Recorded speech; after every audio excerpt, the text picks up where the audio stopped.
Je m'appelle Claire Lefebvre, j'ai 35 ans, j'habite à Lyon et je travaille comme responsable marketing pour une entreprise de logiciels.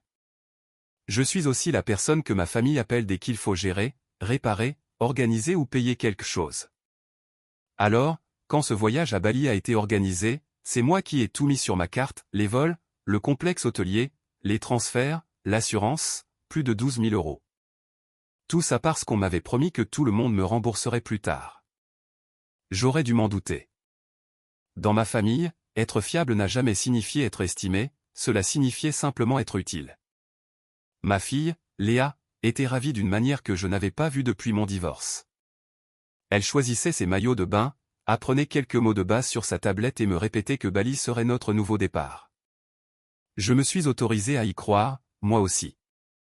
Puis, ce soir-là, on a sonné à la porte.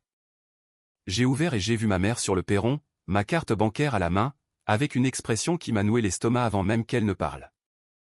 Elle n'est pas entrée, elle n'a pas souri. Elle m'a juste regardé et m'a dit qu'ils avaient décidé que ma fille et moi ne viendrions finalement pas, car les enfants de ma sœur ne voulaient pas nous voir. Pendant une seconde, j'ai honnêtement oublié comment respirer.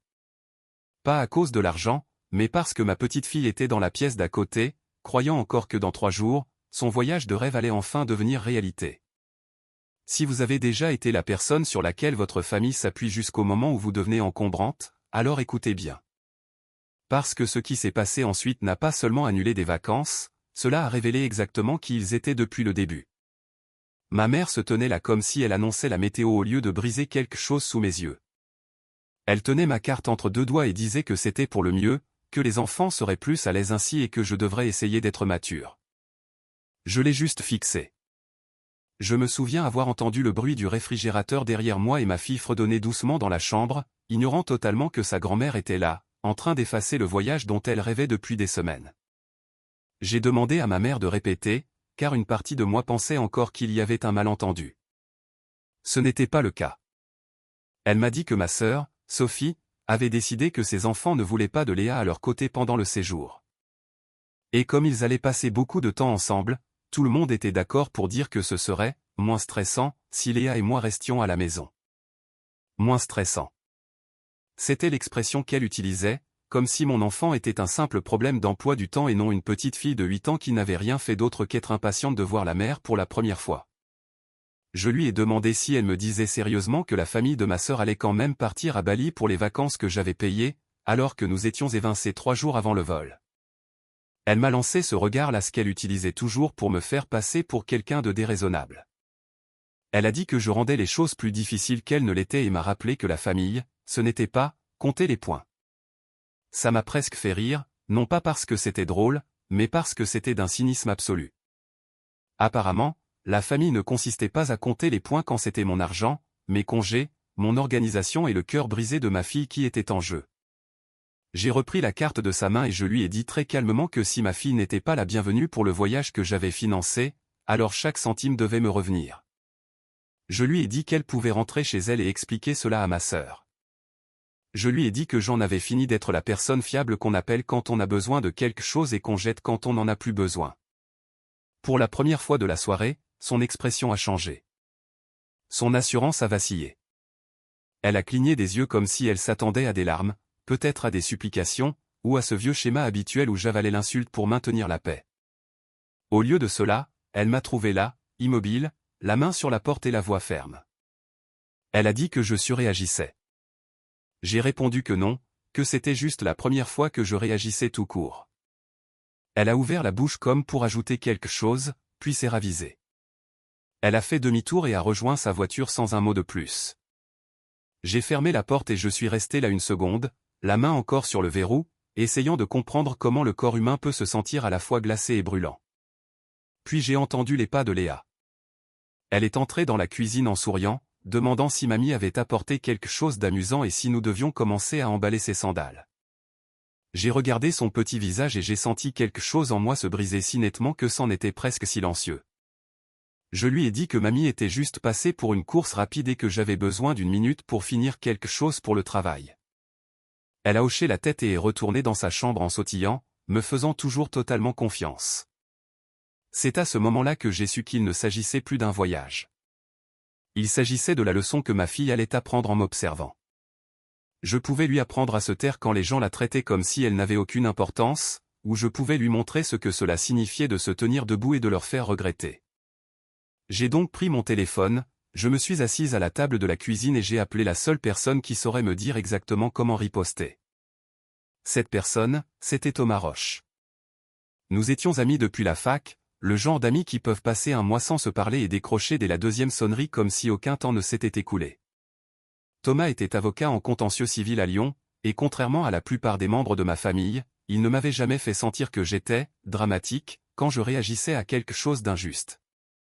Il a répondu de sa voix calme habituelle, mais dès qu'il a entendu la mienne, son ton a changé. Il m'a demandé ce qui s'était passé et je lui ai tout raconté. Le voyage, l'argent, ma mère à ma porte avec ma carte, et la partie qui me serrait la poitrine à chaque fois que je la disais à voix haute, « Les enfants de ta sœur ne veulent pas te voir ». Thomas ne m'a pas interrompu. Il a juste écouté, ce qui rendait les choses à la fois plus faciles et plus dures. Quand j'ai fini, il y a eu un silence. Puis il a posé la question que personne dans ma famille n'avait pris la peine de poser, « Combien as-tu payé exactement ?» Je lui ai dit, un peu plus de 12 000 €. Les vols au départ de Lyon, 5 nuits dans une villa à Semignac, les transferts privés, l'assurance voyage, un chauffeur pour les excursions, la totale. Il a expiré lentement et a demandé s'il prévoyait toujours de partir.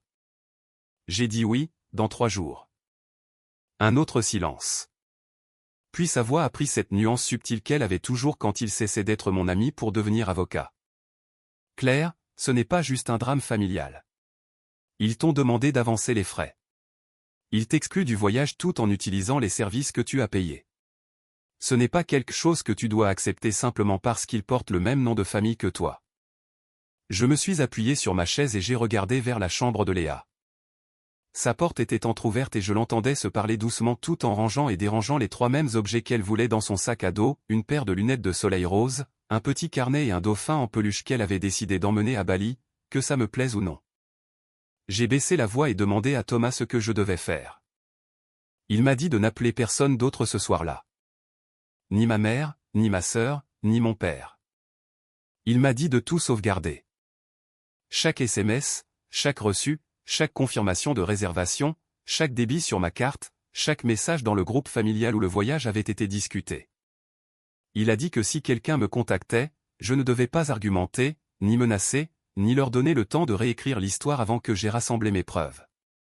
J'ai ouvert mon ordinateur portable sur la table de la cuisine pendant qu'il restait au téléphone avec moi. Pendant presque 2 heures, j'ai tout passé en revue. Les captures d'écran de ma sœur disant qu'ils étaient trop excités pour la villa. Ma mère me remerciant de gérer les réservations parce que j'étais toujours la plus organisée. Un message datant de quelques semaines où j'avais demandé si tout le monde prévoyait de me rembourser après le voyage. Et la réponse de ma mère, bien sûr, ma chérie. On réglera tout ça au retour. Ce message a rendu Thomas silencieux un instant. Puis il m'a dit de le sauvegarder à 3 endroits différents. Ce que j'ai fait. J'ai créé un dossier sur mon ordinateur, je me suis envoyé des copies par mail, j'ai tout mis sur un cloud. Soudain, toute cette affaire semblait plus grande que des sentiments blessés ou une confiance brisée. Cela ressemblait à des preuves. Au moment où Léa s'est endormie, ma table de cuisine ressemblait à un quartier général de guerre, des reçus, des notes, mon ordinateur allumé, mon téléphone face contre terre à côté de ma tasse de café. J'avais la nausée. Mais sous le choc, quelque chose d'autre commençait à émerger, de la clarté. Toute ma vie, ma famille avait compté sur une chose, que je sois trop gêné, trop émotive ou trop loyale pour riposter quand il franchissait la ligne. Il se trompait. Thomas m'a dit qu'il passerait dès le lendemain matin avant le travail pour m'aider à décider de la suite. Après avoir raccroché, je suis resté seul dans le silence et j'ai regardé à nouveau la capture d'écran de ma mère promettant que tout le monde rembourserait. C'est là que j'ai enfin réalisé, ils ne s'étaient pas contentés de m'exclure. Ils avaient prévu de profiter de chaque seconde de ce voyage avec mon argent en s'attendant à ce que je reste à la maison et que j'avale la pilule. J'ai fermé mon ordinateur, éteint la lumière de la cuisine et je suis resté longtemps dans l'encadrement de la porte de la chambre de Léa, à la regarder dormir avec son petit dauphin en peluche sous le bras. Je ne pouvais pas réparer ce que ma famille avait fait ce soir-là, mais je pouvais m'assurer qu'ils le paieraient. Le lendemain matin, Thomas est arrivé à 8 heures avec 2 cafés et un bloc-notes jaune. Il avait l'air fatigué, ce qui me disait qu'il avait probablement veillé plus tard que prévu à réfléchir à ma situation. Et pendant une seconde, cela m'a presque plus touché que la trahison de ma famille. Il y a quelque chose dans le fait d'avoir une personne qui se mobilise pour vous sans qu'on le lui demande 2 fois qui rend la cruauté des autres encore plus frappante. Léa était déjà à l'école, ce qui était un soulagement car je ne voulais pas qu'elle entende la conversation. Thomas s'est assis, a étalé les reçus et les captures d'écran, et a tout analysé avec un calme qui m'a permis de respirer à nouveau. Il m'a dit que nous avions 2 options. La première était d'envoyer une demande écrite formelle de remboursement intégral avec un délai court pour répondre. La seconde, s'il refusait ou essayait de déformer l'histoire, était de déposer une plainte au civil et de les obliger à s'expliquer devant un tribunal.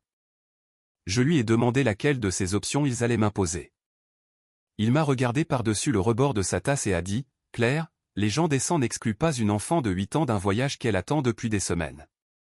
Ne prétendons pas que cela va se finir par des excuses sincères et un chèque par la poste. » Pourtant, il a précisé que la demande écrite comptait. Cela montrait ma bonne foi. Cela montrait que je leur avais donné une chance de réparer les choses avant que la situation ne dégénère. Nous avons donc rédigé le message ensemble. C'était direct, propre et impossible à mal interpréter. J'indiquais que, puisqu'on m'avait informé que Léa et moi n'étions plus incluses dans le voyage à Bali, je demandais le remboursement intégral des sommes versées pour les vols, l'hébergement, les transports et les assurances. J'ai inclus le montant total. Je leur ai donné 14 jours. Je n'ai insulté personne. Je n'ai pas mentionné la trahison, ni la famille, ni ce que cela ferait à ma fille. Je suis resté purement professionnel, ce qui, d'une certaine manière, rendait le message encore plus froid. Thomas l'a lu 2 fois, a hoché la tête et m'a dit de l'envoyer uniquement à ma mère. Il a dit, si ta sœur veut s'en mêler, elle le fera. J'ai cliqué sur envoyer et j'ai immédiatement ressenti ce vide étrange dans l'estomac que l'on ressent quand on sait que quelque chose d'irréversible vient de commencer. Nous n'avons pas eu à attendre longtemps. Ma mère a répondu en moins de 5 minutes, et la rapidité de sa réponse rendait le message encore plus laid. C'était long, moralisateur et exactement ce que j'aurais dû attendre d'elle. Elle a dit que l'argent avait été offert, de bon cœur, comme un cadeau à la famille. Elle a dit que demander le remboursement était égoïste et blessant. Elle a dit que je transformais un beau souvenir de famille en une transaction financière et que je devrais réfléchir à l'exemple que je donnais à ma fille. Puis elle est allée plus bas. Elle a écrit que si Léa mettait les autres enfants mal à l'aise, je devrais peut-être passer moins de temps à blâmer les autres et plus de temps à réfléchir à ma propre éducation. J'ai lu cette phrase 3 fois parce que mon cerveau refusait d'accepter qu'une grand-mère puisse écrire quelque chose d'aussi cruel sur une enfant qu'il adorait. Thomas a tendu la main et je lui ai passé le téléphone. Il a lu le message lentement, sans expression d'abord, mais à la fin, j'ai pu voir la tension dans sa mâchoire. Il a posé le téléphone et a dit, « Garde ça. » Chaque mot. C'est fini d'essayer de raisonner avec elle. Avant même que je puisse répondre, une autre notification est arrivée. Cette fois, c'était ma sœur, Sophie. Elle ne s'est pas embarrassée de politesse. Elle a dit que j'étais mesquine, que le voyage ne tournait pas autour de moi et que ses enfants méritaient des vacances paisibles sans drame. Elle a osé utiliser le mot « drame » alors que ma fille et moi venions d'être éjectés d'un voyage que j'avais financé. Puis est venue la phrase qui en disait plus qu'elle ne le pensait, elle a écrit que j'avais toujours aimé jouer les victimes dès que je n'étais plus au centre de l'attention. Thomas a levé les yeux dès que j'ai lu cette partie à haute voix. C'était là. Ce n'était pas un souci pour les enfants, ni un problème d'organisation. C'était de la jalousie, du ressentiment. Quelque chose de malsain que ma sœur portait en elle depuis des années avait enfin trouvé un moyen de s'exprimer à travers mon portefeuille, et ma mère l'avait soutenu. Je m'attendais à pleurer après ça. Au lieu de cela, j'ai ressenti un calme intérieur, une sorte d'immobilité, celle qui précède la tempête. J'ai regardé Thomas et je lui ai dit que j'en avais fini de supplier les gens de me traiter équitablement. Il a hoché la tête comme s'il attendait exactement cela. Il a tourné son bloc-notes vers lui, a débouché son stylo et a commencé à noter les étapes suivantes, frais de procédure, options judiciaires, pièces justificatives, signification par huissier. Des choses réelles, solides, que ma famille ne pourrait pas contourner par la parole. Lorsqu'il a fini de tout expliquer, j'ai réalisé que je ne me sentais plus comme une fille essayant de maintenir la paix. Je me sentais comme une mère protégeant son enfant et comme une femme refusant enfin d'être utilisée une fois de plus. Nous avons déposé la plainte la semaine même. Et quand les documents ont été officiellement soumis, j'ai eu ce bref moment irréel où je me suis demandé si le choc allait forcer ma famille à dire la vérité, à admettre ce qu'ils avaient fait, à arrêter tout ça avant que ça ne devienne encore plus laid. J'ai vite découvert que tout ce que cela avait provoqué, c'était la panique. J'ai vu à quel point ils paniquaient 2 jours après le dépôt de la plainte. Ma mère a été assignée la première, non pas lors d'une réunion de famille dramatique, mais un après-midi ordinaire devant chez elle, ce qui, d'une certaine manière, était encore mieux. Elle s'attendait probablement à ce que, si je ripostais, je le ferais de manière émotionnelle, un appel, un long SMS, peut-être des larmes. Elle ne s'attendait pas à des documents officiels. Elle ne s'attendait certainement pas à des conséquences juridiques avec un numéro de dossier. Mon téléphone a commencé à exploser moins d'1 heure plus tard. D'abord, ma sœur a appelé. J'ai vu son nom clignoter 6 fois de suite avant de retourner mon téléphone sur la table. Puis est venu un SMS de son mari, Marc, demandant si j'avais complètement perdu la tête. 1 minute plus tard, mon père m'en a envoyé un qui réussissait à être à la fois court et lâche. Il disait que je humiliais la famille. C'était fort, venant de l'homme qui avait laissé ma mère porter le message à ma porte parce qu'il n'avait pas le courage de le faire lui-même. Le groupe familial est devenu silencieux après ça.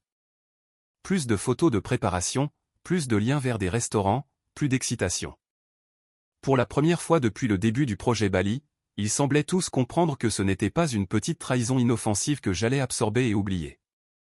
C'était quelque chose de sérieux maintenant. J'ai fait exactement ce que Thomas m'avait dit de faire, rien. Je n'ai pas répondu aux appels. Je ne me suis pas défendu. Je n'ai pas expliqué, ni adouci, ni négocié. Je les ai laissés mariner dans le silence qu'ils avaient créé et paniqué. Ce silence était plus dur que je ne l'imaginais. Non pas parce que je voulais leur parler, mais parce qu'une partie de moi avait été entraînée toute sa vie à accourir pour gérer les émotions des autres avant qu'elles ne deviennent mon problème. Ma famille s'était construite sur cet instinct en moi. Arrondis les angles. Ne fais pas de vagues. N'embarrasse personne. N'aggrave pas les choses. Mais la vérité, c'était que les choses étaient déjà graves. Ils avaient fait ça tout seuls quand ils avaient décidé que ma fille pouvait être exclue de vacances payées par mes soins et qu'ils s'attendaient à ce que je l'accepte sans rien dire. Léa ne connaissait toujours pas toute l'histoire. Je lui ai dit que le voyage était tombé à l'eau à cause d'un problème familial et que je travaillais à arranger les choses. Elle avait l'air déçue, évidemment, mais ce qui m'a brisé le cœur, c'est la rapidité avec laquelle elle a essayé de me faciliter la tâche. Elle a dit que Bali était peut-être trop loin de toute façon. Elle a dit qu'on pourrait peut-être aller ailleurs plus tard. Elle a même plié son petit carnet de comptes à rebours et l'a rangé dans un tiroir sans se plaindre. Ça faisait plus mal que des pleurs. Les enfants font ça quand ils sentent qu'un adulte porte une douleur qu'ils ne comprennent pas. Ils se font plus petits pour vous aider à la supporter. Je l'ai regardé faire et j'ai su que j'avais fait le bon choix. Il n'y avait aucun univers où j'allais apprendre à ma fille que l'amour signifiait accepter l'humiliation avec le sourire. 3 jours plus tard, la famille est quand même partie à Bali. C'est la partie qui a balayé mes dernières illusions sur le fait que quelqu'un puisse avoir un sursaut de conscience. Ils sont montés dans cet avion. Ils se sont installés dans ce complexe hôtelier. Ils ont souri pour des photos sur des plages, au bord de piscines à débordement et devant des dîners de fruits de mer coûteux. Tout cela en sachant exactement quel argent avait permis tout ça. Je n'ai pas eu à chercher de preuves, elles sont venues à moi. Ma cousine Julie m'a appelé de Paris tard cette semaine-là pour savoir si j'allais bien. Elle avait entendu assez de choses par les bruits de couloirs familiaux pour deviner l'essentiel. Et contrairement à la plupart d'entre eux, elle était assez intelligente pour savoir qu'il y avait une autre version de l'histoire. Quand je lui ai enfin dit la vérité, il y a eu un long silence. Puis elle a dit, « Claire, c'est dégoûtant. » Quelques heures plus tard, elle m'a envoyé des captures d'écran de l'Instagram de Sophie. Ils étaient tous là, rayonnant sous la lumière tropicale, comme s'ils n'avaient pas dynamité la moitié de la famille pour en arriver là. Sophie dans une robe de plage blanche, un verre à la main. Marc souriant au bord de la piscine. Hugo avec son tuba. Emma riant sur une balançoire au complexe. Ma mère souriant à l'appareil comme si elle n'était pas venue sur mon perron me dire que mon enfant n'était pas désiré. Je n'aurais pas dû regarder ces photos, mais je l'ai fait. Et l'une d'elles m'a presque achevé. Dans un coin d'une photo du complexe, il y avait une petite table dressée avec des bracelets en coquillage et des cocktails de fruits pour les enfants. Exactement le genre de choses que Léa aurait adoré. Je suis resté là à fixer cette image pendant que ma fille, qui aurait dû se créer ce même souvenir, était dans le salon en train de faire un puzzle sur le tapis parce qu'elle pensait que nos vacances n'avaient simplement pas fonctionné. C'est à ce moment-là que ma colère a cessé d'être bouillante pour devenir précise, froide, utile. Il n'était pas désolé. Il n'était pas tourmenté. Il s'amusait. Bien. Qu'il s'amuse. Qu'il rit sous les couchers de soleil indonésiens et prétende qu'il ne venait pas de me voler et de briser le cœur de ma fille. Chaque photo souriante qu'il postait était une preuve supplémentaire qui les rendrait encore plus détestables le jour où cela arriverait devant un juge. L'attente a été affreuse après ça. Les dates d'audience ne tombent pas rapidement, et le silence familial a une manière de rendre chaque jour plus lourd qu'il ne l'est. Personne n'a pris de nouvelles de Léa. Personne n'a appelé pour savoir comment j'allais. C'était comme si j'avais été effacé à l'instant où j'avais cessé d'être utile. Les seules personnes qui se sont manifestées étaient celles qui n'avaient rien à gagner de moi. Julie continuait de m'envoyer des messages pour s'assurer que je tenais le coup. Thomas passait souvent avec des plats à emporter sous prétexte de me tenir au courant du dossier, même si je pense que nous savions tous les deux qu'il venait aussi vérifier que j'avais mangé autre chose que du café et du stress. Il s'est assis avec Léa au comptoir de la cuisine un soir et l'a aidé à construire une maquette de volcan pour l'école, pendant que je restais devant l'évier à prétendre que je ne voyais pas à quel point la gentillesse pouvait être naturelle quand elle était réelle. Quelque part au milieu de tout ce silence, j'ai cessé de pleurer la famille que je pensais avoir et j'ai commencé à voir celle que j'allais construire à la place. Et juste quand je pensais que le pire de leur audace était derrière moi, Sophie m'a laissé un message vocal qui montrait clairement qu'ils avaient plus peur de perdre au tribunal que de me perdre moi. Sophie a laissé ce message un dimanche soir, juste après que j'ai couché Léa. J'ai failli le supprimer en voyant son nom, mais je l'ai écouté quand même. Sa voix était douce, de cette manière faussement prudente que les gens utilisent quand ils veulent quelque chose. Elle disait que les choses avaient dérapé, que la famille ne devrait pas être traînée au tribunal pour un malentendu, et que nous pourrions peut-être tous passer à autre chose si je retirais ma plainte. Puis elle a ajouté la partie qui révélait exactement qui elle était, elle a dit que Léa pourrait peut-être venir à l'anniversaire de Hugo si je gérais ça de la bonne manière. J'ai juste fixé mon téléphone. Ma fille avait été évincée d'un voyage international que j'avais payé, et maintenant ma sœur faisait comme si une invitation à un anniversaire était une offre de paix généreuse. J'ai envoyé le message vocal directement à Thomas. Il a appelé presque immédiatement et m'a dit de ne pas répondre. Puis il a dit la chose qui m'a apaisé, les gens ne supplient pas comme ça quand ils pensent qu'ils vont gagner. Le matin de l'audience, j'ai à peine dormi. Léa est restée avec Julie, et Thomas est venu me chercher tôt avec un café et une expression calme dont j'avais cruellement besoin. Sur la route vers le tribunal, il m'a rappelé de m'en tenir aux faits et de les laisser s'expliquer eux-mêmes. Quand nous sommes arrivés au palais de justice, ma mère, mon père, Sophie et Marc étaient déjà là. Ma mère avait l'air secouée. Sophie avait l'air en colère. Mon père refusait de me regarder. Je suis resté aux côtés de Thomas et je suis passé droit devant eux. À l'intérieur de la salle d'audience, Thomas a tout gardé simple. Il a montré les reçus, les confirmations de réservation, les SMS où je disais que je couvrais les frais, et le message de ma mère promettant que tout le monde réglerait plus tard. Puis il a montré les captures d'écran de Bali, prouvant qu'ils étaient partis sans Léa et moi et qu'ils avaient utilisé tout ce que j'avais payé.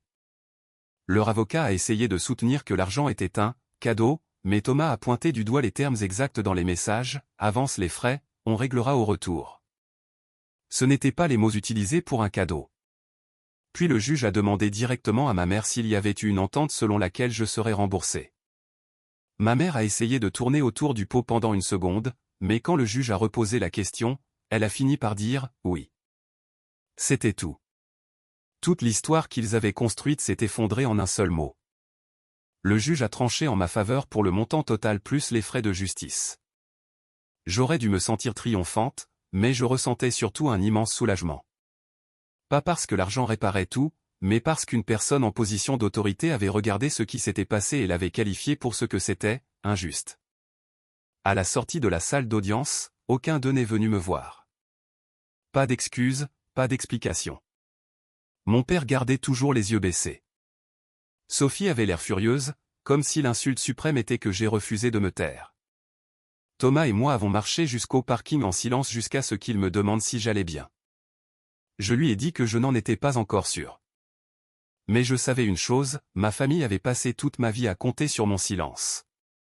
Ce jour-là, cela leur avait coûté cher, et ils n'avaient toujours aucune idée que la conséquence la plus importante ne faisait que commencer. Ils m'ont remboursé, mais sans aucune élégance. Ma mère a envoyé sa part en premier, sans un mot. Comme si glisser de l'argent dans une fente pouvait effacer ce qu'elle avait fait. Mon père a couvert plus que ce que j'attendais, ce qui me disait que ma sœur et Marc avaient du mal à réunir leur part. Sophie a envoyé la sienne en dernier, par petits versements qui ont traîné juste assez longtemps pour qu'il soit évident qu'elle voulait que je ressente chaque étape. À ce moment-là, je ne ressentais plus rien. Le tribunal m'avait déjà donné quelque chose de plus grand que l'argent. Il leur avait retiré leur version de l'histoire. Ils pouvaient m'appeler froide, difficile, égoïste, dramatique, ou tout ce qui les aidait à se sentir mieux en privé, mais légalement et moralement, ils avaient perdu. Après cela, le silence est devenu définitif. Ma mère a cessé d'appeler. Mon père n'a jamais repris contact. Sophie m'a bloqué partout, ce qui, honnêtement, m'a épargné la peine de le faire moi-même. Pendant un temps, ce silence a fait mal. Pas parce que le chaos me manquait, mais parce qu'il me forçait à accepter une chose que j'évitais depuis des années, j'avais passé la majeure partie de ma vie à essayer de gagner ma place dans une famille qui ne m'estimait que lorsque j'étais utile. Dès que j'ai cessé d'absorber les coups en silence, ils m'ont traité comme une menace. Une fois que j'ai vu cela clairement, je ne pouvais plus l'ignorer. Et étrangement, cette clarté a rendu la paix possible. Thomas est resté. Pas de manière dramatique comme au cinéma, mais de façon constante. Il a continué à être là. Il a emmené Léa manger des tacos après ses cours de natation. Il l'a aidé pour ses projets d'école. Il m'a écouté lors de mes nuits difficiles sans essayer de transformer ma douleur en leçon avant que je ne sois prête. Il a été prévenant avec nous deux. Et après tout ce que j'avais vécu, cette prévenance semblait plus aimante que tous les grands discours du monde. Léa lui a fait confiance bien avant que je ne m'autorise à admettre à quel point je lui faisais confiance moi aussi. Un soir, environ 4 mois après la fin de l'affaire, elle a demandé si Thomas venait dîner et a ajouté tout naturellement, tant mieux, parce qu'on se sent plus heureux quand il est là. Les enfants savent toujours les premiers. Un an après le jugement, Julie m'a appelé après un barbecue du côté de la famille de mon père. Elle avait entendu quelque chose et pensait que je méritais de savoir. La vérité était plus laide que ce que j'imaginais et, en même temps, peu surprenante. Hugo et Emma n'avaient jamais demandé à ce que Léa ne vienne pas. C'était Sophie qui leur avait monté la tête, leur disant que Léa était trop sensible, que je ramenais toujours tout à moi, que notre présence gâcherait le voyage. Elle avait utilisé ses propres enfants comme couverture parce qu'elle était jalouse. Jalouse que je sois celle sur qui tout le monde comptait. Jalouse que, même après mon divorce, je sois toujours debout. Jalouse que je puisse porter des responsabilités qu'elle laissait toujours tomber. Entendre cela ne m'a pas donné envie de me venger à nouveau. Cela m'a fait sentir que c'était fini, parce qu'à ce moment-là, je n'avais plus besoin qu'ils admettent qui ils étaient. Leurs actes l'avaient déjà fait. Ce qui importait, c'était ce que je choisissais ensuite. J'ai donc choisi la paix. J'ai choisi la distance. J'ai choisi les personnes qui avaient été là quand c'était difficile, et pas seulement quand c'était facile. Et le meilleur, c'est que Léa a eu quelque chose de bien mieux que le voyage qu'on lui avait volé. Elle a eu une vie où elle n'avait pas à supplier pour être incluse. Environ 1 an et demi plus tard, Thomas et moi l'avons enfin emmenée à Bali, pour de vrai cette fois. Nous étions tous les 3 sur la plage au coucher du soleil lors de notre première nuit, et Léa m'a regardé en disant « C'est encore mieux que ce que j'imaginais ». Je pense que c'est à ce moment-là que j'ai tout compris. La vraie perte n'avait jamais été les vacances. C'était l'illusion que les personnes qui nous blessent sont la seule famille que nous ayons. Ce n'est pas le cas. La famille, ce ne sont pas les gens qui utilisent votre loyauté contre vous et appellent ça de l'amour. La famille, ce sont les gens qui protègent votre enfant, qui disent la vérité même quand c'est inconfortable et qui restent quand rester n'est pas pratique. Parfois, la chose la plus importante qu'une mère puisse faire est d'apprendre à son enfant qu'être respecté compte et que l'amour sans respect n'est jamais une chose que l'on doit accepter. J'avais l'habitude de penser que maintenir la paix me rendait forte. Maintenant, je sais que c'est faux. Protéger son enfant est une force. S'éloigner des gens qui continuent de vous blesser est une force. Construire quelque chose de plus sain dans l'espace qu'ils laissent derrière eux est aussi une force. Et si j'ai appris quelque chose de tout cela, c'est que perdre les mauvaises personnes peut être la première étape pour enfin trouver les bonnes.